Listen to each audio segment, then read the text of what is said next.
welcome to the day 2 of the India Gold Conference. I want to find out from each one of you that is seated here, how many of you were with us yesterday evening as well? Can I see a show of hands?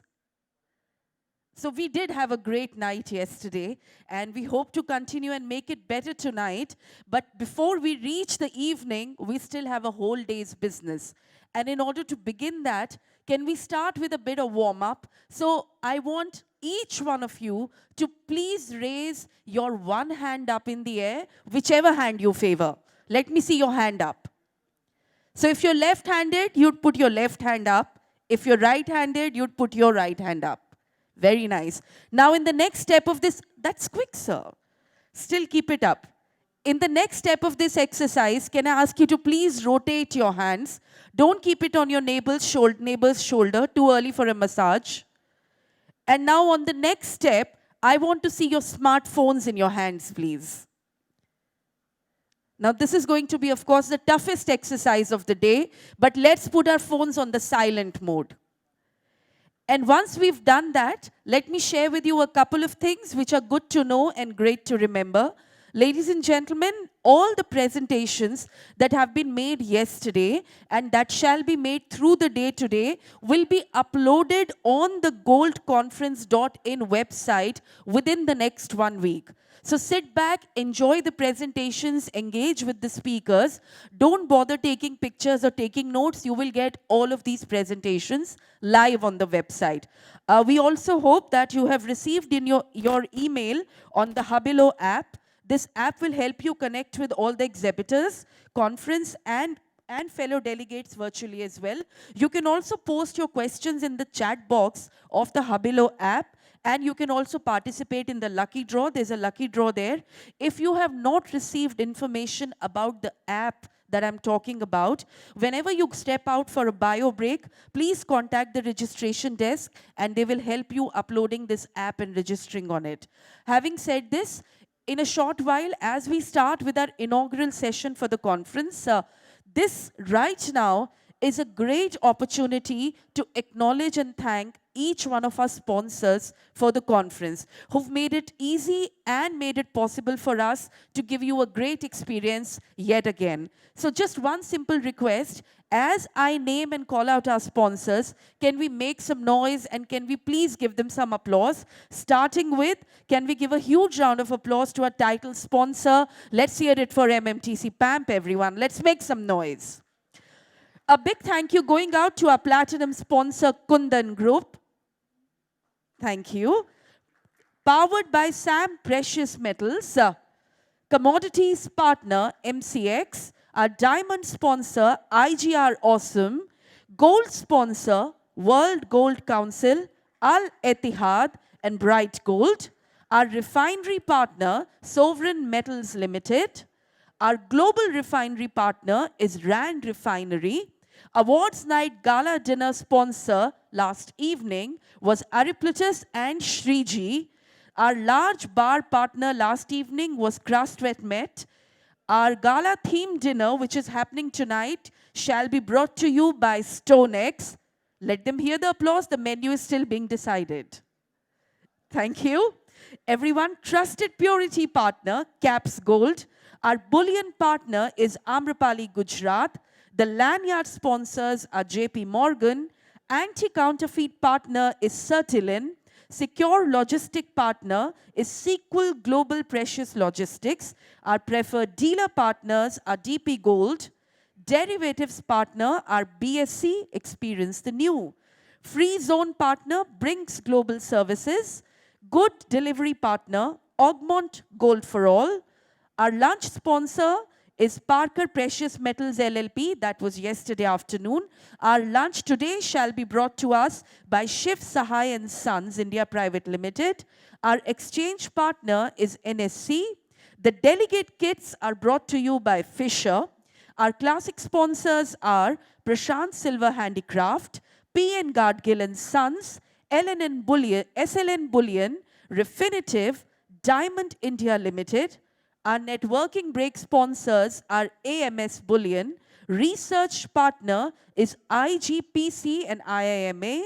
Digital gold partner is DigiGold.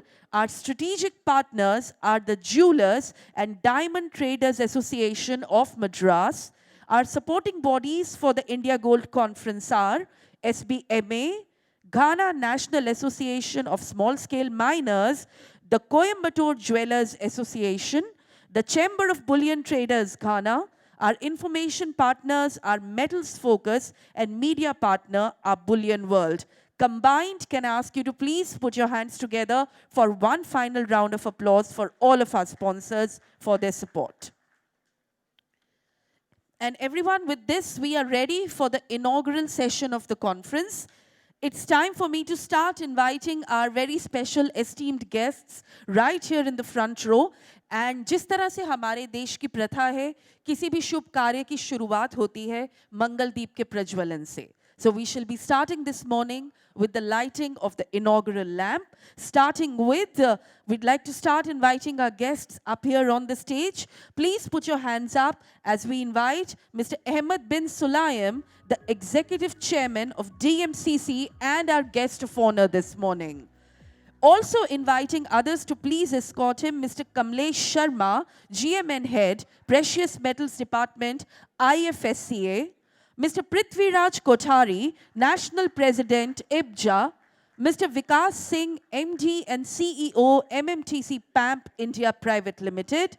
Mr. Jayanti Lal Chalani, the President of Madras Jewelers and Diamond Traders Association. Mr. Shivanshu Mehta of MCX, and of course, Mr. Shivatsava Ganpati, Eventel Global Advisory Private Limited. As all these gentlemen make their way to the lamp, ladies and gentlemen, let's do an invocation for the Lords, and let's pray for a great day ahead.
Gentlemen, may I request you to please stay standing for a minute, requesting everyone to kindly stay standing.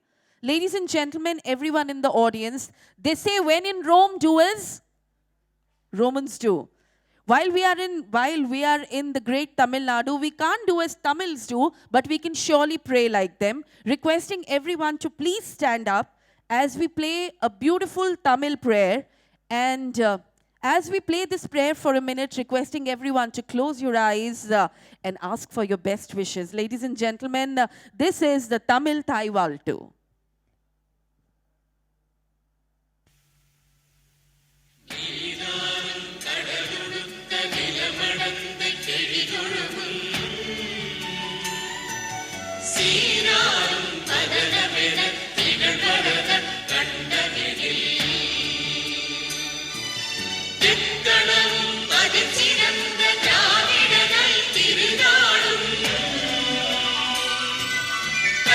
Siren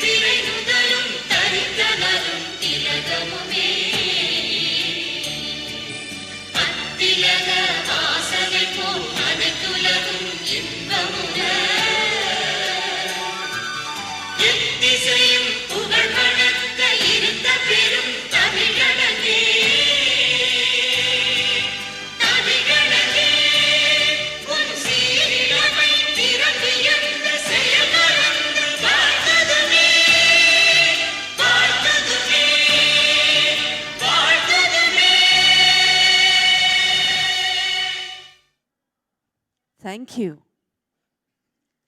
And after this beautiful start, let's formally dive into the inaugural function. Requesting all our guests to please take their seats now. And I'd like to now request Mr. Srivatsava Ganpati to deliver the welcome address to the India Gold Conference 2022.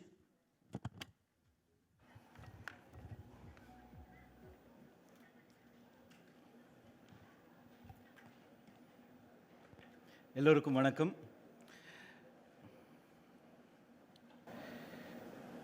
Distinguished dignitaries on the dais, Mr. Ahmad bin Sulayam, Executive Chairman, DMCC, Mr. Kamlesh Sharma, GM and Head Precious Metals Department, International Financial Services Centers Authority, Mr. Prithviraj Kothari, National President, India Bullion and Jewellers Association, Mr. Jayantilal Chalani, President, the Jewellers and Diamond Traders Association, Madras, Mr. Vikas Singh, MD and CEO, MMTC PAMP India Private Limited, Mr. Shivanshu Mehta, Head Bullion MCX, speakers from around the world, industry colleagues, representatives from government and government enterprises, representative from press and media, ladies and gentlemen.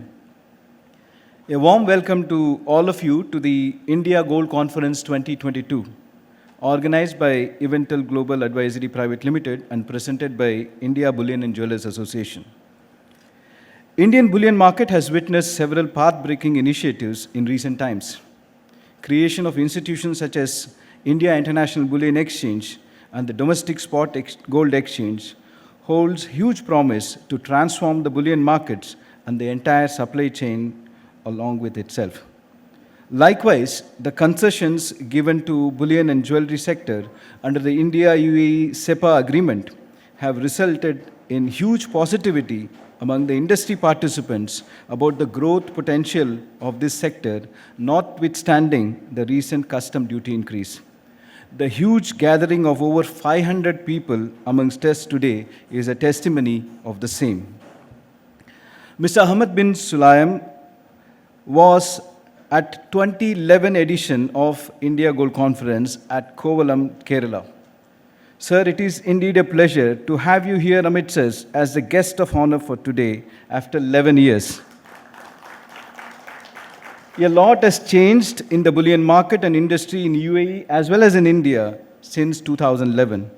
It would be wonderful to listen to Mr. Ahmad bin Sulayam about the key developments in UAE bullion markets and the opportunities for collaboration. Sir, I extend a hearty welcome to you at ITC 2022 and keenly await your keynote address. Mr. Kamlesh Sharma, GM and Head Precious Metals Department, IFSCA, was extremely busy, as you all know, with the IIBX inauguration until yesterday. Yet he made it a point to be with us here today. It demonstrates his passion for the sector and his eagerness to meet all the stakeholders connected with this industry today. Sir, we welcome you and look forward to your address. We have a long day ahead. Immediately after this inauguration, we have launch of the need for SRO for India gold industry by World Gold Council. We have a series of panel discussions starting from the UAE-India SEPA, IIBX ecosystem, South India jewelry market, tech-backed gold products, bullion market and trade, and attracting doré flows into India. Mr. V.S. Sundaresan, Executive Director SEBI, would address this afternoon post-lunch session. We also have Honorable Minister Dr. Kwabena Mensah, Minister in charge of the Western Regional Coordinating Council of Government of Ghana, joining us online during the last session today. Last evening, yesterday morning, we had organized a special session for the members of the Jewellers and the Diamond Traders Association, Madras. Thanks to MMTC PAMP for curating such a wonderful workshop. Last evening, we had a masterclass on refining technology, followed by discussion on refining challenges and opportunities, India's silver and precious metals outlook. We also live telecast the inauguration of IIBX by Honorable Prime Minister of India. About 58 experts would share their knowledge on various aspects of the market and industry. We presented 13 awards yesterday and will announce the remaining award winners today. At India Gold Conference 2022, I am happy to inform you we have 19 exhibitors, 35 sponsors and partners, and 5 supporting bodies. We welcome each one of them and wish them a very best and successful conference. We have sent all the registered participants an email on the online networking platform Hubilu. Please make use of the same to reach out to delegates, fix meetings, see brochure catalogs of the sponsors, and also post your questions on various panels. In case you have not registered yet, please contact the registration counter. We have provided opportunity for networking during the breaks and at the award night ceremony, the gala theme dinner tonight function. We welcome you all to use these opportunities for networking as well as relaxation. India Gold Conference is an industry platform shaped by the spirit of collaboration, sharing, and seeking. Our advisory board and IBJA help us in putting an industry-relevant, holistic, development-oriented program. Likewise, we are deeply inspired by Sri Jayantilal Chalaniji, the President, Jewelers and Diamond Traders Association, Madras, the strategic partner of the conference, for guiding us in the last 3 months on the entire process, starting from the venue selection, menu selection, curating the special session on jewelry, and organizing a special jewelry tour later today for the overseas delegates. We sincerely believe that the conference would be business enabling for all of you and would help shape the growth of the industry in a responsible and sustainable manner. With these words, I welcome each one of you to ITC 2022 and wish you all the very best. Jai Hind. Well, thank you so much, Mr. Srivatsava, for setting the tone for the conference. Moving on, it's time for me to invite the National President, India Bullion and Jewelers Association, Mr. Prithviraj Kothari, to deliver his special address. Let's hear it for Mr. Kothari.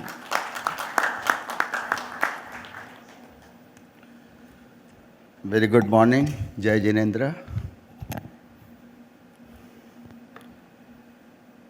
Respected our guest of honor, Mr. Ahmed bin Sulayem, Kamlesh Sarmaji, and other dignitaries on dais, my fellow member on behalf of India Bullion and Jeweller Association, I welcome all the dignitaries,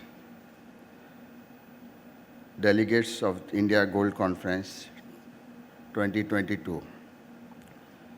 Last year, conference at Jaipur was a great success, which was attended by more than 400 delegates. This year, we have already seen an overwhelming response of 500 plus delegates for this conference. In 2022, gold prices have got a lot of support from Russian-Ukraine war, and as various sanctions put on Russia, price of various export commodities like oil, metals, grains have spurred. This is in turn with boosts the inflation going forward. For last 1 year, higher inflation is already a concern, and it seems it will be concern in 2023 also. However, gold prices currently are caught between inflation and recession. As we celebrate Azadi Ka Amrit Mahotsav in the 75th year of Indian independence, we also want independence from import of gold. And hence the government of India is taking various initiatives, and we at IBJA are helping them out. Yes, higher gold import bill is an area of concern of government and for us, and we want to reduce our reliance on imports. As government wants transparency and industry wants ease of doing business, IBJA did pivot with 2 models in association with Niti Aayog and other industry forums. First was International Bullion Exchange at Gift City, and second, Domestic Bullion Spot Exchange. Gift City will completely change the way was gold is imported and bring complete transparency in the gold ecosystem. If any international player wants to supply gold to India, it would easier through International Bullion Exchange. Our PM, Sri Narendra Modi ji, has already inaugurated IIBX yesterday.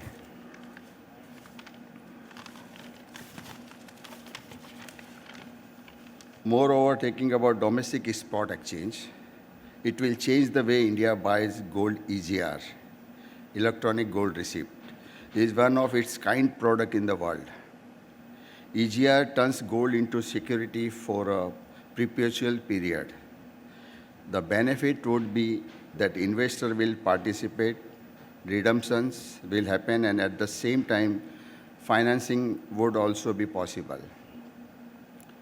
Electronic gold receipt EGR would be reverse repo product and would lead to assurance in the quality of gold, provide for a robust settlement mechanism, multiple delivery centers, active retail participation, greater integration with financial markets, and boost recycling.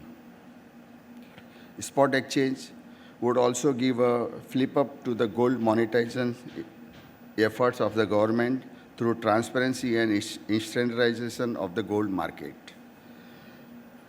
A few major initiatives that IBSA will taking in the coming periods are: IBSA will soon come out with IBSA stores in every district, as we have an ambitious plan to make IBSA as a global brand with 3,500 stores in the next decade. And most important, IBSA Jewelers Connect and Buyer Bazaar will be our unique B2B exchange program for buyers and jewelers across India. As on 5th of August 2022, we shall launching just in the next week, IBSA Jewelry and Knowledge Park, spread over 87 acres in New Mumbai, opposite Juhi Nagar station, with a state-of-art manufacturing facility at a convention center of 120,000 square foot. This park will also have two skill development center of gem and jewelry sector. I invite all of you to attend launch of this park in Hotel Grand Hyatt, Mumbai as of 5th of August 2022. Opening up of mining sector and setting up our bullion bank is the need of the hour, which matches the government dreams of vocal for local and Atmanirbhar Bharat. IBSA can play a major role in bringing foreign direct investment for the exploration of the gold mining sector. Team IBSA is focused to work and fulfill all the initiatives formulated by the association for the whole of gem and jewelry fraternity nationwide, keeping global approach in mind. IBSA membership graph has shown phenomenal growth because of the great efforts of our state board president and their team. I hope today's day-long seminar will enable us to submit a white paper to the government, which will not only cover the issues of industry, but also provide probable solutions. It's time we open up India gold sector and create a marketplace for everyone. The future of this business depends largely on transparency from industry and support from the government. IBSA is commitment to closely working with all these stakeholders to bring transparency in gold ecosystem. At the end of the seminar, we are also giving away various awards to stalwart of the industry. This will encourage the more and more companies to show their best performance. I want to use this opportunity and open 200 platinum membership of IBSA, exclusively by invitation. Why? Because of हम लोग हरीश भाई, we are spot exchange हम लोग NSE के साथ में भी start कर रहे हैं. IBSA with NSE spot exchange is the new spot exchange. It's 125 crore of net worth this exchange, और उसमें 30% इक्विटी IBSA की रहेगी. जो IBSA के प्लेटिनियम मेंबर है, इक्विटी सिर्फ उन्हीं के लिए रहेगी. तो उसी के लिए हम लोग ने 200 मेंबरशिप का प्लान किया है कि और नए लोगों को इसमें जोड़ा जाए. जो स्पॉट एक्सचेंज अब आ रही है, उसके लिए हम लोगों ने इसकी प्लानिंग की. In conclusion, I am confident that this day-long seminar will successful in conveying the desired message to all of us. Thank you very much. Jai Hind.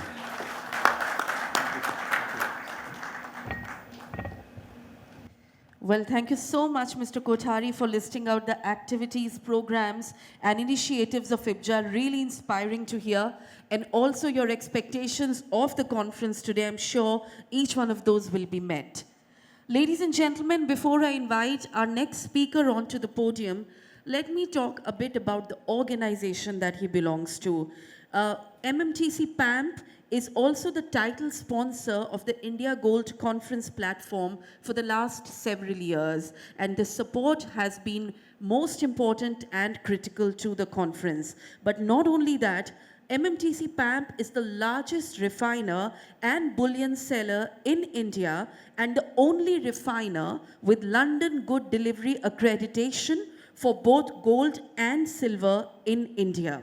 The gentleman whom I'm about to invite now is shaping the future of this organization with several new initiatives that are disruptive and transformative.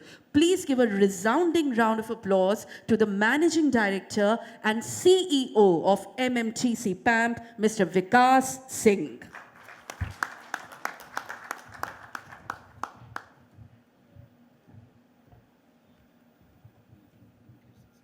Yeah? Okay. Yeah. Thank you for the very warm introduction. I hope it was all well-deserved. Mr. Ahmed bin Sulayem, Executive Chairman, DMCC, Guest of Honor. Mr. Kamlesh Sharma, GM and Head, Precious Metals, IFSCA. Mr. Kothari ji, President IBJA. Mr. David Gornal, LBMA. Mr. Jayantilal Chelani, President, Madras Jewelers and Diamond Merchants Association. Mr. P.S. Reddy, MD and CEO, MCX. And Mr. Srivatsa, Haventel Global Advisory. It's a pleasure to be here again this year after Jaipur last year. Thank you so much for having us on board and a part of this very wonderful forum for dialogue and exchange of thoughts and ideas. At MMTC PAMP, we see a very, very different world today. There's a lot which is changing. We see a world where the paradigms have changed radically. We see it as super exciting, super powerful. For example, I don't think anyone could have ever imagined that inflation rates of US and UK will someday cross India. It changes the way possibly India sees the world and the world sees India. Top it off, India has a supercharged economic growth which continues to sustain in spite of all the challenges that the pandemic has thrown at us, which basically tells you the realm of possibilities which stay ahead of us, which are ahead of us, and how India is in a very good position to tap. Another example on this account is stagflation, which is really tearing the world apart, but India so far is navigating it fairly well. We have a government which is actively partnering industry to try and place India firmly on the global map. And here again, these are to have a continuous dialogue with the government and to be able to share opportunities, risks, and support required is again a position of privilege as far as we as the industry are concerned. We have FTAs being signed, one such being with UAE, which again changes the way India is going to be engaging with the precious metals commodity. We have the bullion exchange and the spot exchange being inaugurated, which will truly make India as a gateway to the world. It is no longer a situation of bringing the world to India. It is now a case of taking India to the world. So this is just a small list of what's happening, what's changing. And we in the precious metals industry, I think, are truly privileged to be able to leverage this because our contribution to the economy, to the GDP, to the potential possibilities ahead are humongous. At MMTC PAMP, we continue to try and raise the bar in whatever we do. Some of the new initiatives that we are have rolled out very clearly are to try and be the first player to create a truly circular economy from an India point of view. Put very simply, from refining to minting to recovery. We want to complete the full circle and be therefore a responsible contributor to the Indian economy. We have also started the process for an ESG certification basis the 2030 norms in conjunction with SBTI-based targets. These are not easy objectives. These put a very large responsibility on our shoulders, our collective shoulders. However, at the same time, it puts us once again in a very privileged position to change the way this sector will exist in this country going forward. As always, the agenda is a super exciting, super power-packed one.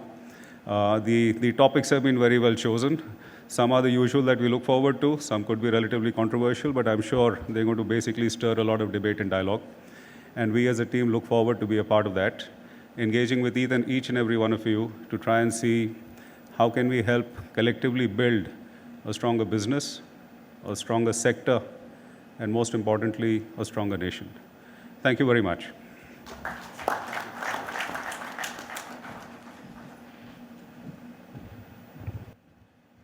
Thank you so much, Mr. Vikas Singh, sir, for spelling out your expectations from the conference, not only for everyone that's a part of the gold supply chain, but also for India as a whole. Having said that, talking about support and everyone expectations from each other, one organization which has been very strategic this year for us has been the Jewelers and Diamond Traders Association Madras. They've been the strategic partner of the conference, and the gentleman heading the gentleman heading the organization, this body, Mr. Jayantilal Chelani, is known for his passion for jewelry making. He's an exceptional leader and has been very supportive in shaping the conference, especially the way Mr. Srivatsava mentioned. His contribution has been very critical and much appreciated over the last 3 months in planning out the entire skeletal framework of the conference here at Chennai. Please put your hands up for Mr. Jayantilal Chelani as he takes up the podium to share his thoughts. Aye, sir, please.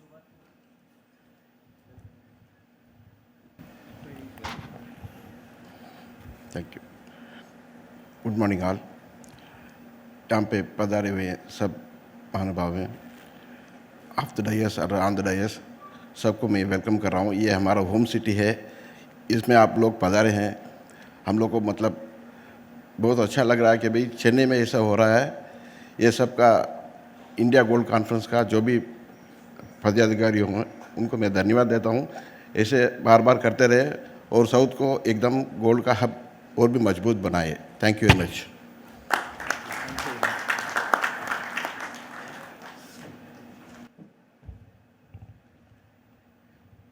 Thank you so much, Chelani sir. आपके 2 शब्दों का हार्दिक धन्यवाद. Everyone, as we move on, you're all aware, MCX is the largest commodity exchange in India and has successfully innovated several useful products for the gold and silver industry. In the place of Mr. P.S. Reddy, may I request Mr. Shivanshu Mehta, the head bullion products on MCX, to please deliver an address. Thank you. Members of this August gathering of the bullion and jewelry industry and trade bodies, my eminent co-panelists, guest of honor, Mr. Ahmed bin Sulaim, Chairman and CEO, DMCC, Mr. Kamlesh Sharma, GM and Head, Precious Metals Department, IFSCA, and my other eminent co-panelists. I heartily welcome you all on behalf of MCX as we meet again in this format. Of course, we did last year as well, but with a punctuation of the COVID era, it brings a lot of warmth to my heart to actually see everyone physically. Well, as we all witnessed, gold as such saw a transformation as an asset class, or it proved itself yet again during the COVID era 2 years back, when the entire world was looking at a 26 basis points rate cut if you combine the central banks across the world.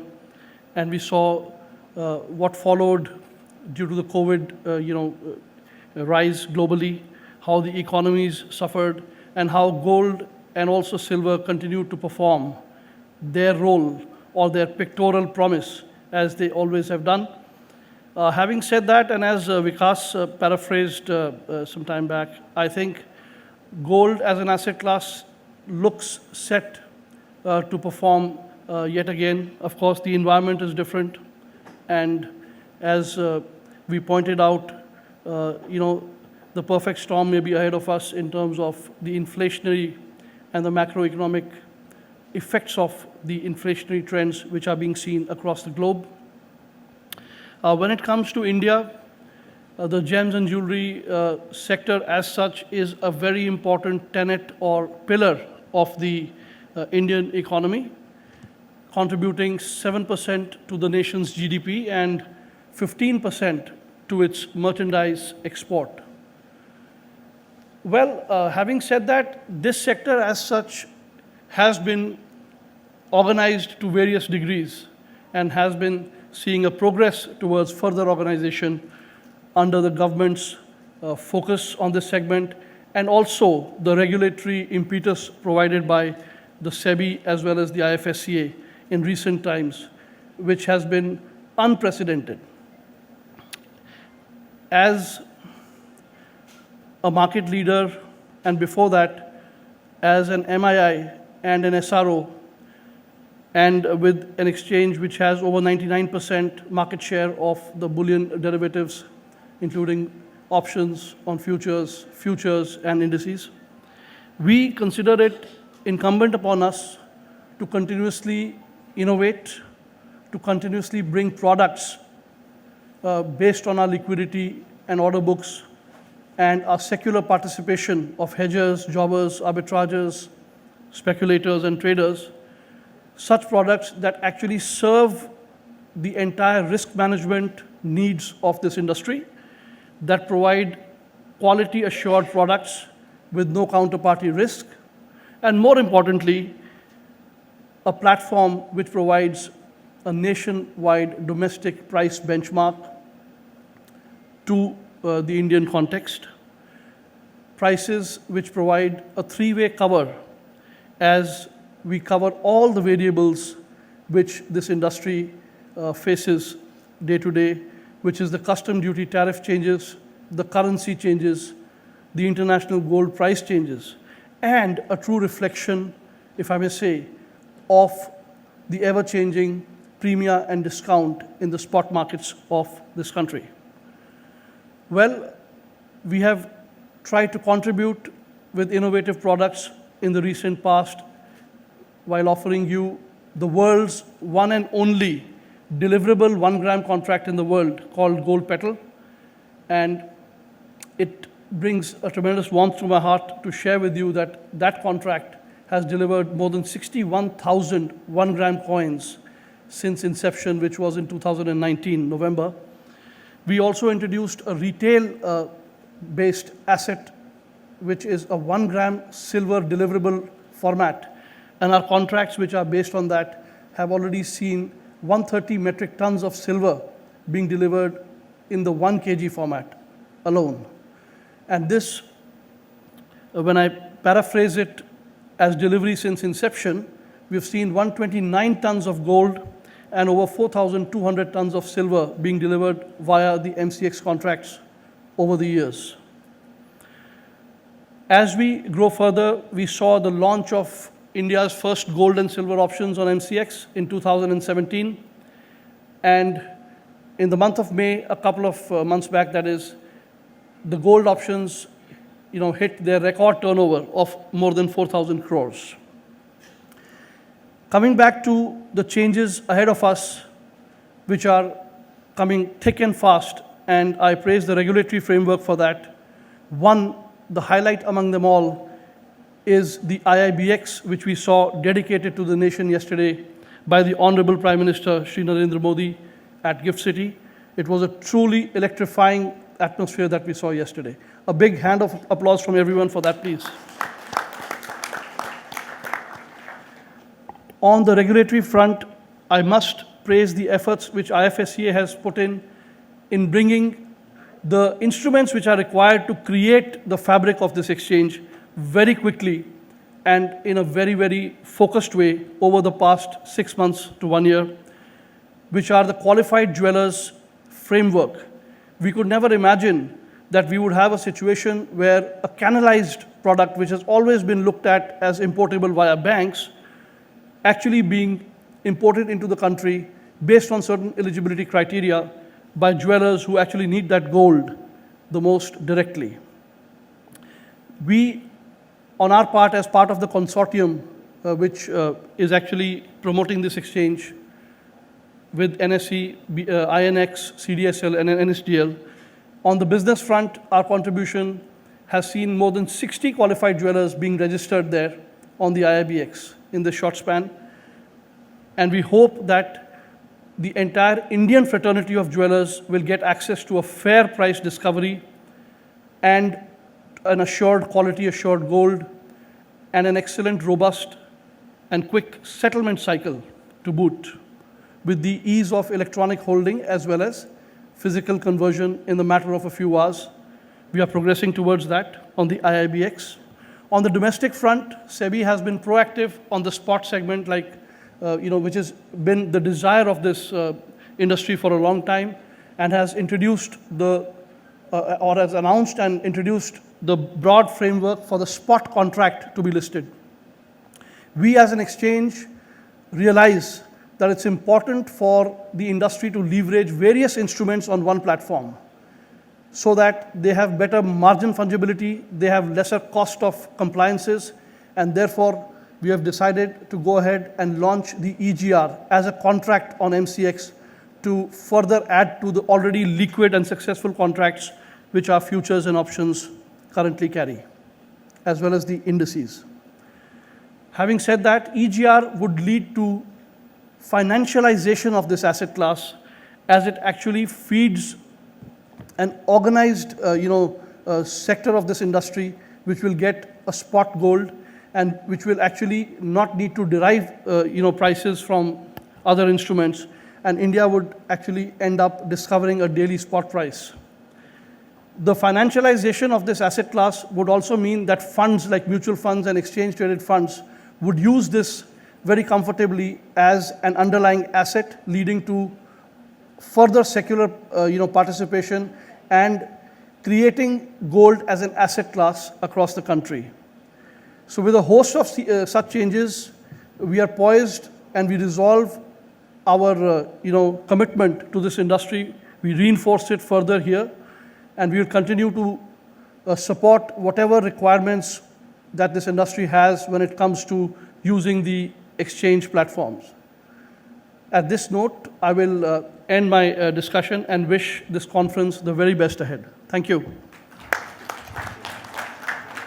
Thank you so much, Mr. Mehta, and I hope that your optimism for gold is infectious, and I hope everyone catches it. But some of you could catch a good luck this morning itself. Whenever you step out a little later, let me tell you that do take the time out to go to the Al Etihad Gold booth, and all you need to do is drop your visiting card there. And as we've been promising you, there are some lucky draws for you.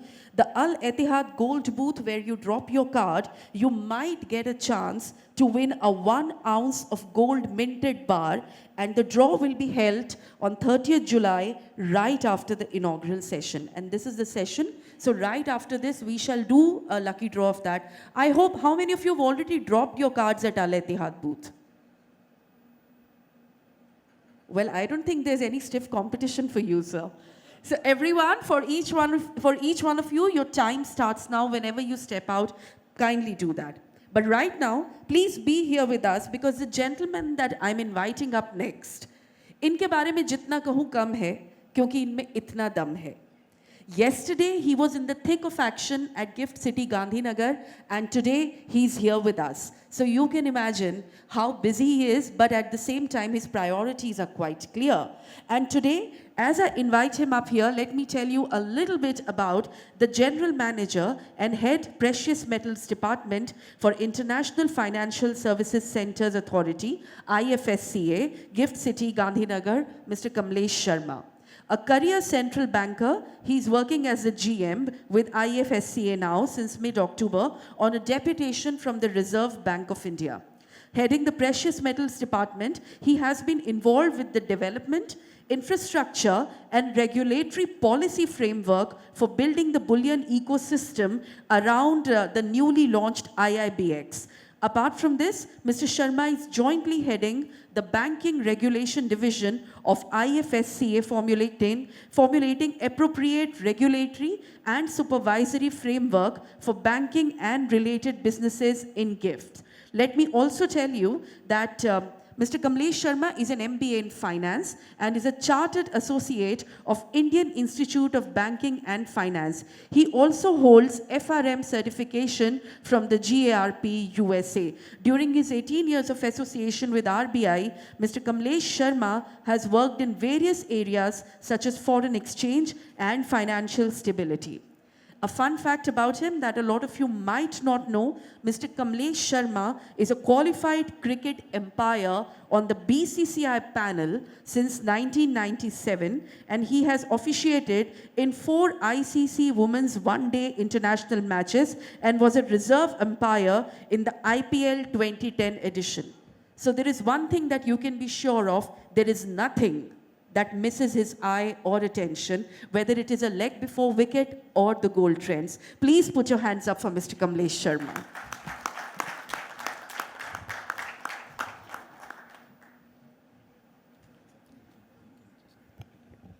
Yes. Thank you so much for this rather elaborate introduction. And maybe I think I'm singled out for this kind of a longer introduction because it merits a debutant, because I'm making a debut in the India Gold Conference, and it's an occasion for me. I don't know whether I'm feeling the jitters of a debutant, but definitely it's giving immense pleasure to me to be in the midst of this gems and jewelry business sector, not only in India, but even in the neighboring ecosystems.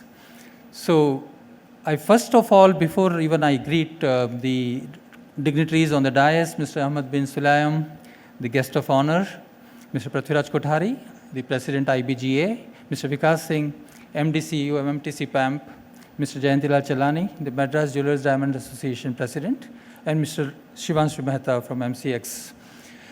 I first would like to thank the Eventel Global Advisory Private Limited, Mr. Srivastava, because giving a chance to a debutant is always an act of great risk and also some sort of confidence. So, and I'm very grateful that I'm making it here. In fact, the chairperson, I was wanting the chairperson should have been here. But then, so that's why I'm doing a part of what my chairperson would have said here, would have done here. At the same time, I'll bring some of my own experience and observations as I stand here to observe that how and what is being discussed about this. Of course, yesterday I'm again thankful that you became a part of the monumental launch of IIBX yesterday by the hands of the Honorable Prime Minister.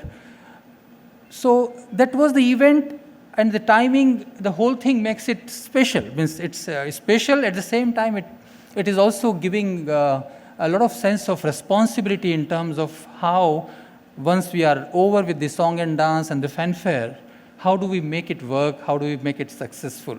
Not just IIBX, but the overall growth and the direction we want to give to the gems and jewelry sector, a lot has been already talked about. So what I want to do with my 5 minutes here is to first convey that as a regulator, I think like an umpire, the regulator is the least required, most boring presence on the ground. So, and a good regulator, like a good umpire, is the one who goes unnoticed, who doesn't have to say much, who is not talked about. But at the same time, so because he gets noticed only if he has made a blunder. So that is when people talk about and take notice of a regulator.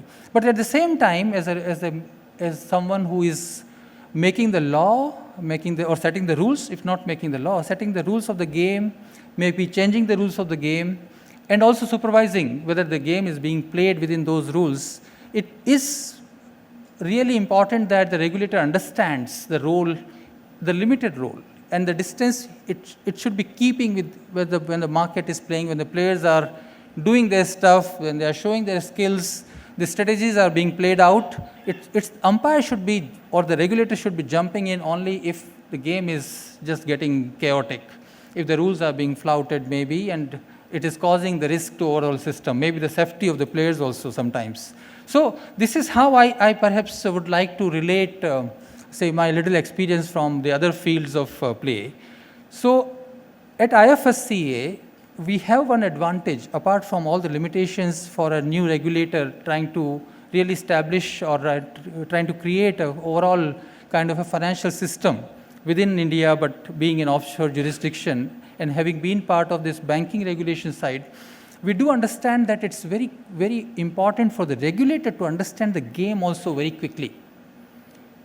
So unless we understand the game, we understand the motives of the players, we understand what is it that players are looking for, we will be really causing obstacles by making rules or regulations. So before we make any more regulations or laid out any framework, the guiding principle is that, and that is what I share with my chairperson also, and he is the one who has been actually able to lead that way, completely open to ideas, and almost actually seeing his role as a developer before being a regulator. So because first you have to develop the game, let the players come and let the game begin, then only you can think of, say, regulating the actions and the flow of the play. So at IFSCA, when it comes to the overall precious metals ecosystem, a lot of these things are in future. So a lot has to be done, a lot is being discussed, and I believe that the forum like this will be where the IFSCA will be learning, will be looking to observe that what is it this industry looking at? How do we really bring it completely in the mainstream of the financial sector? IFSCA is the authority for the entire financial system in IFSC. So, and with the eminence given to IIBX, we were all witness to that, the energy and the expectations, the heavy expectations being built around that right from the top level, that how the roles to be played by the jewelers, the refiners, the miners, the bullion traders, the big bullion banks, and everyone associated with this are going to actually be required to make it a success.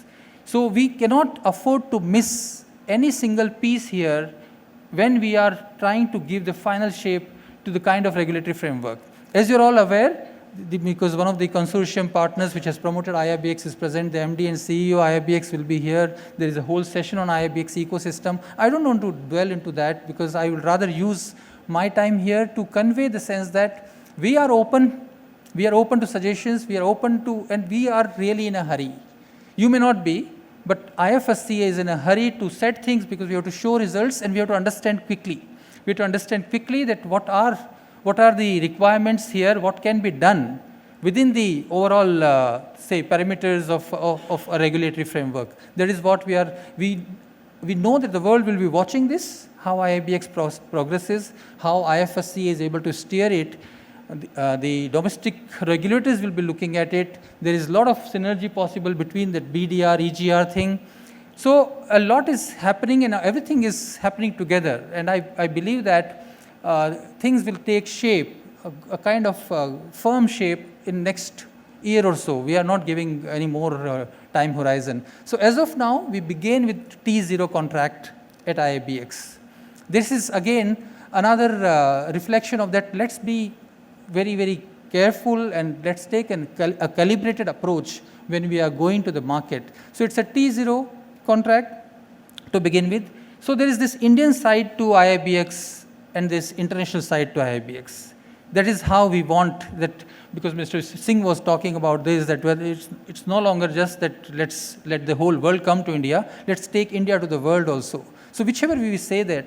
So from the domestic side, as Mr. Shivanshu Mehta also mentioned, the qualified jewelers was one thing which we thought that, okay, let's bring on the disintermediation benefits for the ultimate importer.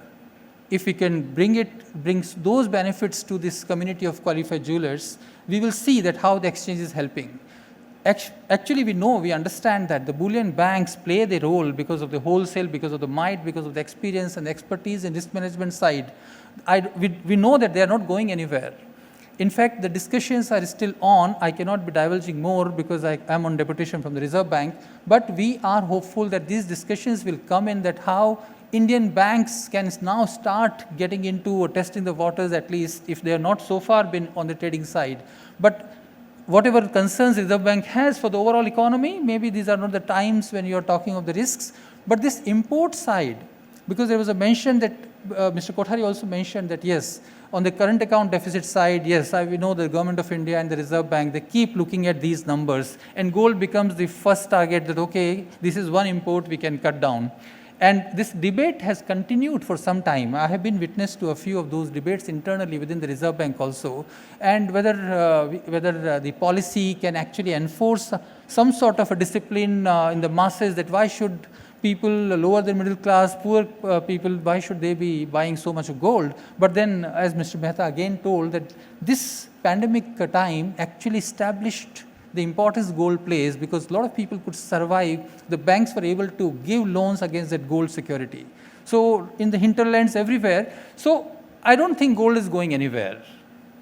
Okay, so it's of course voluble in terms of say expecting and hoping that India itself develops some sort of production capabilities, some exploration on the mining side, refinery capabilities, and that is where we believe that IFSCA has to play the role, that whatever is facing the hurdles or the challenges in terms of the regulatory framework for the domestic side, because the mandate or the challenges for the domestic regulator is much huge and much diverse, very heterogeneous economy like India.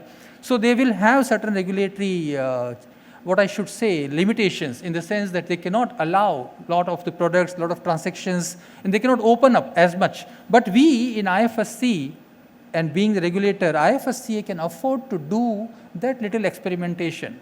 We can make IFSC as a laboratory that, okay, let's not go and rush ahead with things in India as such, but let's see what the world is doing. Can we not first experiment in IFSC first? Within that, let's see how it works, and how as the market develops, evolves, and the market participants develop their skills and get more confidence, we can then think of spreading it.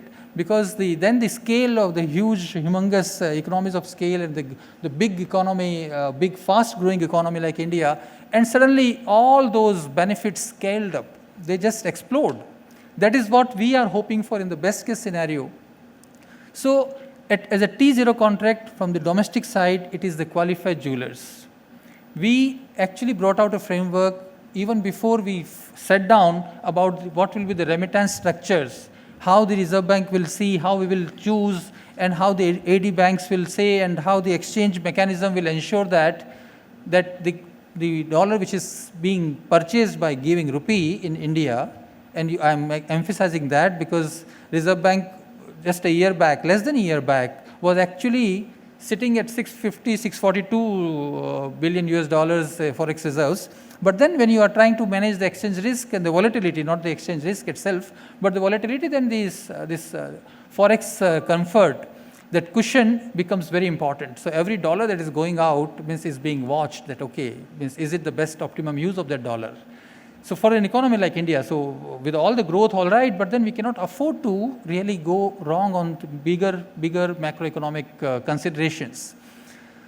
So when as we evolved that how the exchange functioning will work, how the qualified jeweler will participate, and how we will ensure that the money that comes is only for the import of physical gold by disintermediation process, we brought out. So we were looking at the QJs, and as a client to the trading members, we were expecting a lot of banks will be able to become trading members. That will give a lot of comfort to this community, because we understand the bankers are only the ones, mostly the ones who are looked at, okay, so this bank, and I can place my trades through this bank. Unfortunately, so far we could not yet achieve that, but the work is very much on. But even as Indian banks may take some time before the regulator permits them to take the trading member role, we are fortunate to have a lot of foreign banks IBUs, IFSC banking units, the branches of the foreign banks, which are, the parent bank is not directly under the Reserve Bank's regulation. So we are actually persuading and pushing a lot of foreign banks, including JP Morgan's, who was one of the three foreign banks who announced in yesterday's program, the commencement of operations of their IBUs. So these foreign banks, we believe and we hope that will soon become the trading members, which gives the confidence to the QJs sitting in India, and that is the Indian side. But even if some of the bigger qualified jewelers, we are looking at freezing or say finalizing or crystallizing those eligibility norms, where we could give certain kind of a remote membership, because without really putting the onus of compliance on these members, the qualified jewelers, because we understand they are not into the financial markets on the exchange side as members. So the compliance burdens, we are looking at those things only for their self trades, how we can give them some sort of a remote access to some selected this thing based on the eligibility norms. That is the first thing on the, so either as trading members or as some sort of a client with the trading screen access, which still comes through the trading members.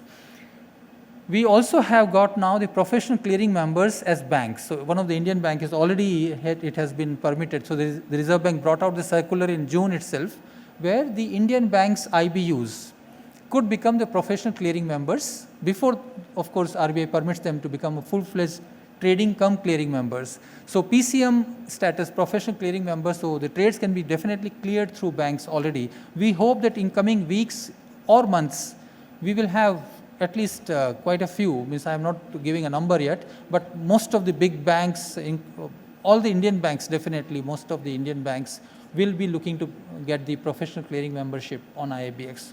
So this is from the Indian side, the demand side also. And then this IIBX has this international side to it.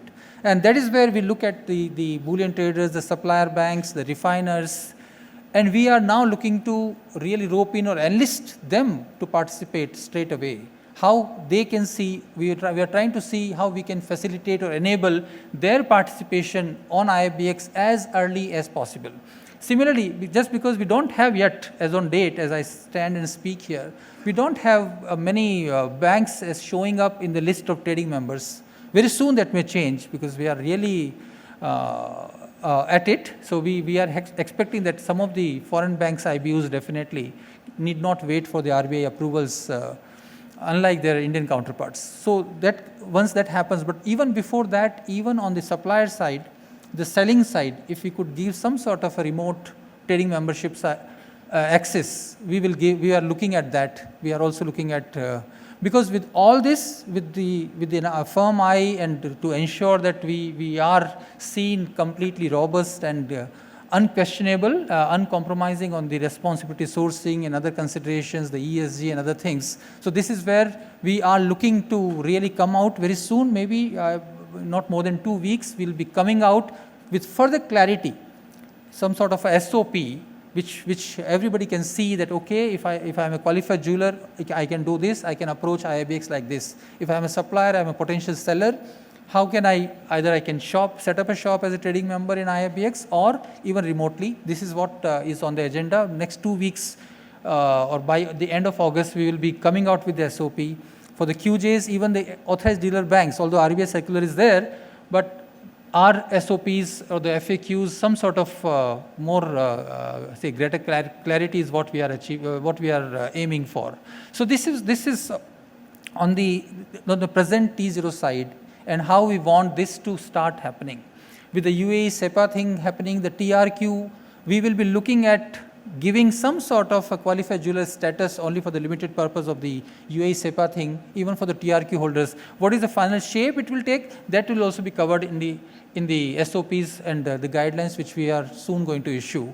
So this is about the present. Now going ahead, we straight away, we look at it, we understand that a spot exchange without giving any avenues for hedging derivatives may not really serve the purpose. At least when you look at IIBX, it is important for us to really be sure that how should someone view IIBX. Okay, at present it may just be the spot exchange, but is it going to be bringing the derivatives also? Then even the other products, the gold ETFs, because this is where the IFSC and IFSCA offer that advantage, that as a unified regulator, we are looking at the overall financial system. So when my fund management team is looking at gold ETFs and all, we know that we should be bringing in those elements which will propel the participants to come on IIBX side as well, apart from the other exchanges. So this is at present T0 contract. We are looking at how we can go to T+2. Actually T+2 without actually offending or the sensibilities of the Reserve Bank as a regulator, it still remains a sort of a spot contract only. And but we are looking at those dynamics also, whether we will be giving in these guidelines, and then going ahead. Going ahead, there is a whole ecosystem. There are possibilities about the refiners in the domestic tariff area, as well as the refiners who can set up their establishments in IFSC for the tax benefits, other things. So all those things are very soon going to be the sessions for discussions, maybe if not the next IGC. I believe that we have to move from this, that the launch is okay, now the time is for action. So I look forward on part of IFSCA for any feedback, any sort of engagement which this community may have from as expectations from the regulator itself. We'll be very happy to respond, and we'll be very happy to engage. In fact, we need to engage, not just being happy. So once again, I thank the organizers for giving me this opportunity, and thank you so much, and have a good time here. Thank you. Thank you so much, Kamlesh sir, for your debut and a very effective innings. You almost played the full 50 overs, sir. Everyone, please, let's make some noise for this amazing off-the-cuff presentation. With this, it is time for me to invite our guest of honor on the podium. Once again, yet again, he has graced us with his presence this year. But before he takes over the podium, let me share with you a little bit about Mr. Ahmed bin Sulayem, the Executive Chairman and Chief Executive Officer of DMCC. He has driven its growth from a startup of 28 member companies in 2003 to the world's leading free zone in 2021 with 21,000 member companies from 180 countries, employing over 65,000 people. Tasked with enhancing the commodity trade flows through Dubai, DMCC has introduced to the market a number of value-added products and services under Mr. bin Sulayem's leadership. In 2021, DMCC has been named the Global Free Zone of the Year by the Financial Times magazine for a record 7th consecutive year. Mr. bin Sulayem oversaw the exponential growth of the DMCC Free Zone Master Development in Jumeirah Lakes Towers, a 200-hectare business and residential community in Dubai of over 100,000 people living and working across 87 towers. He also oversees the development of DMCC's latest real estate project, the much anticipated Uptown Dubai district. He currently also serves as the chairman of the Dubai Diamond Exchange and the Dubai Gold and Commodities Exchange. The Kimberley process officially appointed the United Arab Emirates as the first and the only Arab country to chair the Kimberley process in November 2015. Shortly after, the UAE Ministry of Economy officially appointed Mr. bin Sulayem as UAE's chair of the Kimberley process for 2016. Gives me great pleasure to invite the very eminent Mr. Ahmed bin Sulayem on the podium for the keynote address. Let's hear it for him.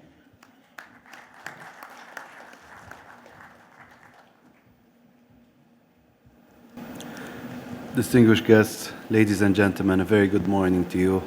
And take great privilege to be on the podium with Mr. Kamlesh Sharma, Mr. Kothari, and Mr. Gornal, Mr. Singh, and Mr. Chelani, and Mr. P.S. Reddy, who's going to be online or not sure, and Mr. Janapati. I hope I pronounced your last names correctly. Listening to her introduction, it feels like dreams. I've had dreams that felt realer than that. And I have people in the audience who've been part of the DMCC journey. They've played a big role in making DMCC a reality. I've noticed Jerish from Transguard there, Mr. Pawani, and the guys from Sam Metals over there. I recognize you from your beard. I'd just want to say it's a great honor to be amongst such experienced and high-level people.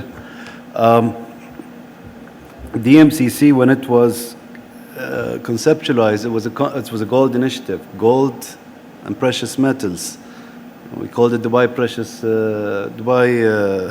DMCC, Dubai Metal. Actually, I forget what the C was. We changed it to multi-commodities. Okay, so the M was metals.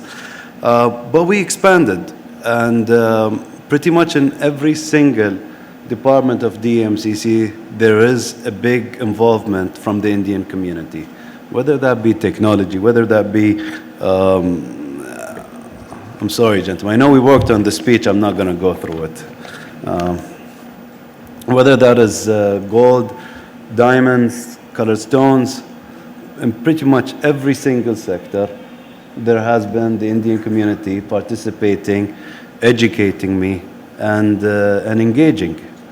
And I've enjoyed that. I've enjoyed my visits to the gold souk, and I took inspiration from that. But we contributed to that. I'd like to believe that. And until Dubai launched the metro in 2009, September 9th, the gold souk wasn't very connected with DMCC. But once that was there, I hear it's been active both ways. Today, DMCC has three operating gold refineries, with the fourth one coming up. We've lost a great man in Mohammed Shakarji. Rami ran the business for a while when he was sick, and I believe Rand is taken over, and I'm not putting pressure on them. I know they're somewhere here trying to find their footing and all that. I'm very accessible on Twitter or office or by phone. If you need any assistance, do let me know. There is a fourth gold refinery. I'm not going to name it yet, but once it's up and operational, you will hear about it. I was hesitant to come here because just 2 days ago I was in Miami, and I was going to tell my team, let's see if Riyal or Ahmed Hamza or somebody, or maybe I could do an online access. But as soon as I heard there's a gold conference, I did not want to miss this. I'm very curious. India leads the market when it comes to this. I believe the London Metals Exchange establishment had something to do with the late Lord Bagri. I believe so. So it's an interesting industry here, and it is changing. I think about 8 years ago or so, I asked the former Minister of Finance, when will they remove the import duties on gold? I'm very happy it's down to 1%. In the speech it said they reduced it by 1%. I believe it's 1%. Please keep it that way. If you want to change it, put it to 0. No harm will happen to that. It will just increase the volume. And trust me, it's not just the tax deduction that will make it very hard for any other gold market to compete with India. It is your will to work the extra hours and do better day by day. Yeah? I'm sure you've heard about the delivery of the Uptown Tower that DMCC set up. And, Pawani's been looking at observing DMCC for the last 21 years, I believe, yeah? And Dubai diversified from those times. I recall a meeting with the representative of the MENA region, Muaz Barakat. We were sitting discussing what to focus on, a gold coin. And one of the challenges was, at the time, the gold market was represented by 4 or 5 families. I'm just saying it as it was. And it was seen as an impossible thing that it will grow that much. I'm sorry to disappoint those. We have, I believe, over 3,000 companies in the gold business, and from the Indian community, 3,000 businesses, and growing.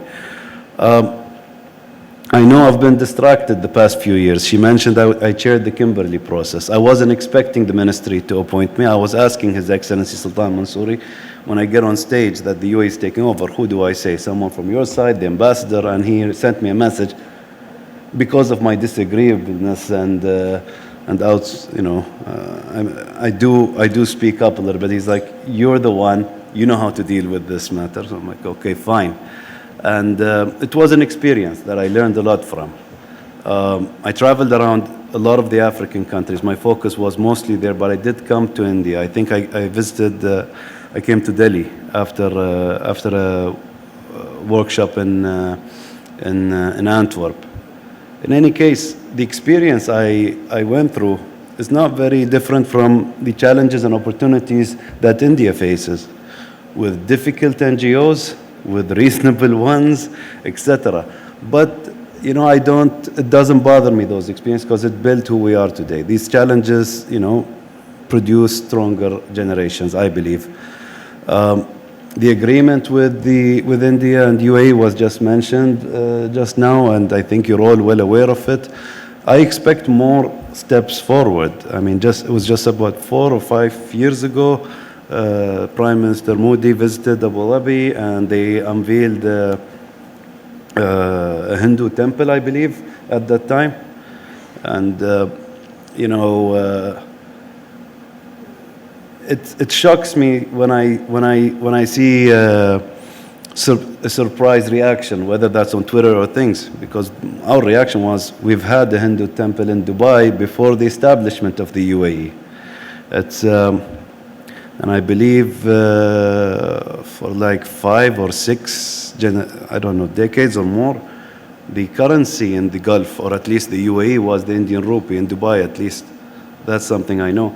And DGCX, after a long argument with our partners, MCX and FTIL, the former guys, not you, they were not happy that we were going to list the Indian rupee, because they knew it was going to take longer in India.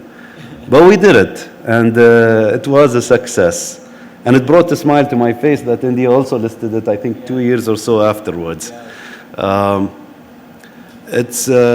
It's a beautiful experience we're having, and I appreciate seeing my team here, four of my colleagues, and former colleague, which I could not see in the crowd, Gorang, who's been with DGCX since the beginning. I don't know if he's in the crowd. Stand up, Gorang. If not, I know he's busy networking and active. I don't think he sleeps a lot.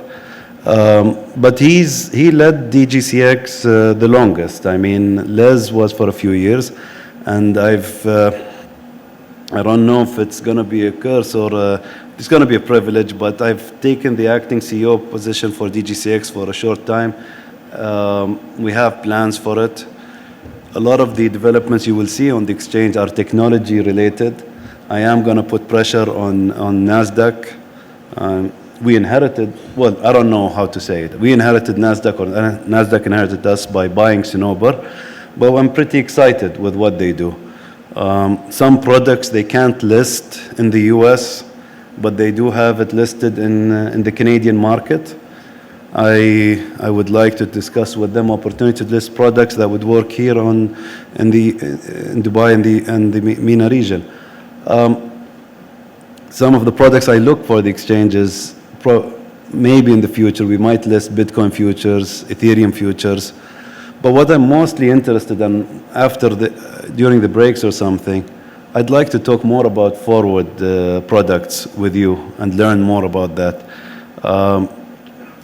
It's funny how 12 years ago we would talk about where is the Indian rupee future listed, and there isn't any. We said there's a forward one in Singapore. But in those meetings we would laugh about it because it's not interesting. At least it wasn't interesting to Jignesh Shah and the others. Today I like it because of the price discovery. And what I'm told is that around the world they don't touch a lot of forward, or at least the big exchanges don't, because it messes up the prices on the futures. I don't know. I feel there's a lot of reset buttons have been pressed since the COVID times and the current geopolitical challenges that is happening. I know with the introduction and what you read about DMCC, it feels that we've covered a lot. But the way I look at it is we've built a new foundation and we want to climb a new mountain. We did not build the 82-story building just for breaking a record or building a tower. It was for a forecasted need that we knew that the market will require more offices. And we are facing the beautiful challenge of running out of offices. About 90% of the office space in Uptown Tower has been booked. With one big announcement, I think 2 days ago, GIA has set up, have booked 2 floors for 9 years rent. And it's going to be their second biggest headquarters after the US. GI does not make moves like that easily. There's a whole system and all that. So it gives me a lot of pride. I'm not going to take so much time from you, but I'd like to say that we are here to work and grow with you, and more listen to your requirements. Gold is what DMCC started with. Gold is what attracted His Highness to actually approve this project. Some of you may not know this. DMCC's concept was rejected in the mid and late 90s. And to my luck, after I came back from the US, from my studies, within 6 months, I joined DMCC as a director. But it was just a concept. And I joined DMCC really for work experience, just for a few months, maybe 2 years. And that's about 22 years ago. And I'm still learning. And I'd like you to know that we're here to engage. I believe my team, it's not supposed to be announced, but I'll let you know, DMCC is looking to have a rep office in India. I don't know where I'm entitled to say, but South India is a good spot. I don't know if they're going to do Mumbai, but this is just to be closer to the market and keep our hand on the pulse and pivot, pivot, adjust as and when is needed.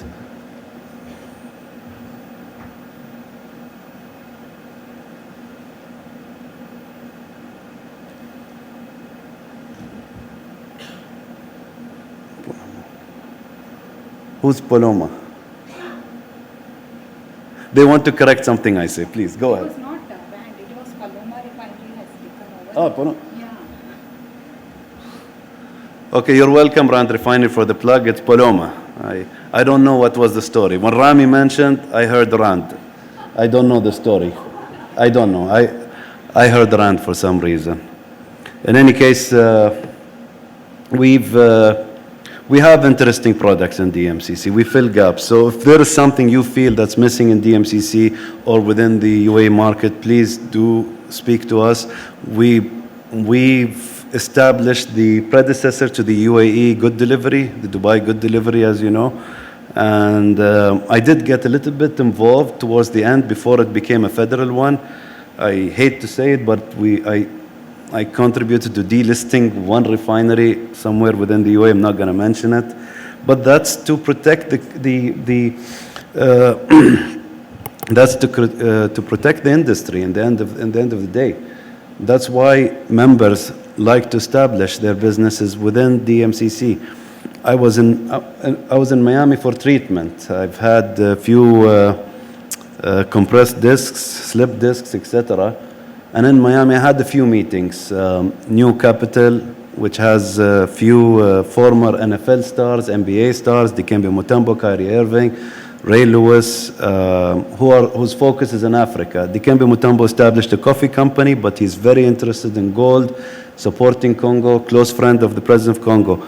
They are pushing me to set up their company in DMCC. A lot of the businesses that look to establish in DMCC, not outside DMCC, it's because they want to be seen in a key market. Banks like to open accounts with DMCC members more than other places. This is not something you'd hear me talk publicly in the media, but I just wanted you to know the attraction. The old Gold and Jewelry Group thought DMCC might be a competition, but I do know they see us as complementary today more than ever. We did face a challenge. I think it was in 2017 and 18, a few months, when there was the VAT applied on gold and diamonds, B2B, which I disagreed with. I was vocal about it at the end of 2017 in October. I had to remind the community of Holland's mistake. They drove their business to Belgium for it to never come back. Germany was on its way. I'm saying this also for you to listen. Germany in the 80s was well on its way to be the leading market in gold.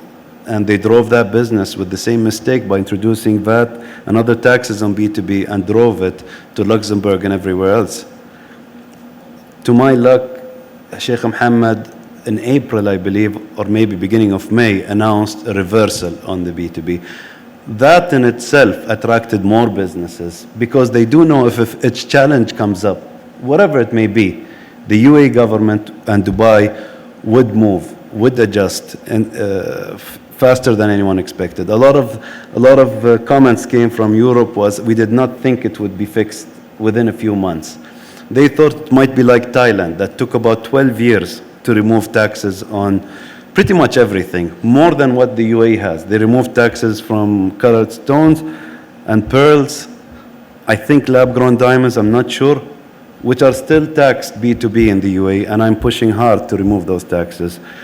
Jaipur market is important for me. We'd like to serve, we'd like to connect our communities together.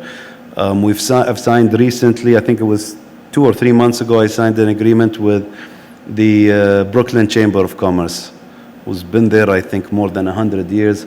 They have about 70,000 members, if I recall. And it isn't about to take business away. It's about to connect our communities. And the flow of information is so fast. And that's the biggest difference from when I used to come here in 2004 or 2005 promoting DGCX. The flow of information is fast. We're all accessible. And let's make the most of it. Not for us, at least for the next generations. Let's set the standard and raise it. Thank you.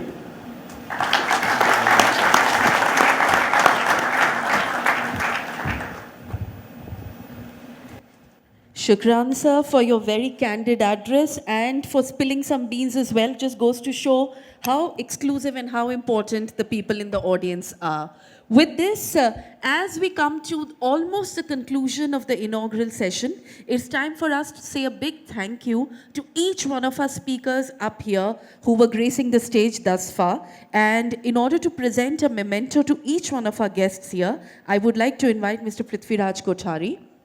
And as Mr. Kothari gets up to present the mementos, we would like to start by saying thank you and present a memento for Mr. Ahmed bin Sulayem.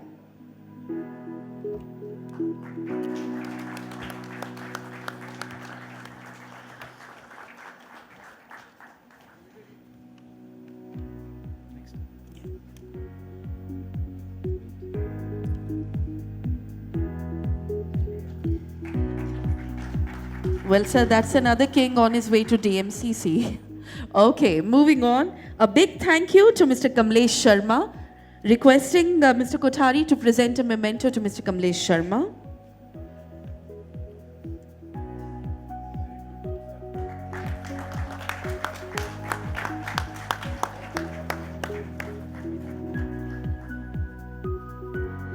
A big thank you to Mr. Vikas Singh.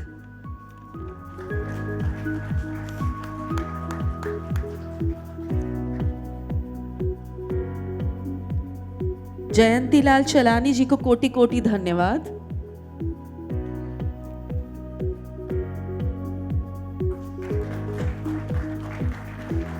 And finally, I request Mr. Sri Vatsava of Eventel, Mr. Shivanshu Mehta, sir, a big thank you to you, sir.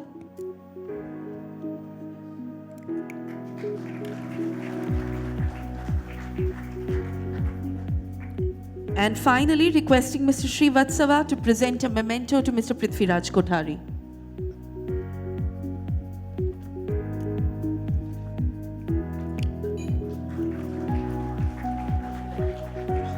May I request all the dignitaries to please step forward for a group picture. One of us in the audience patiently and sharing their thoughts with us. A big thank you to all the gentlemen on the stage. And as we conclude the inaugural function,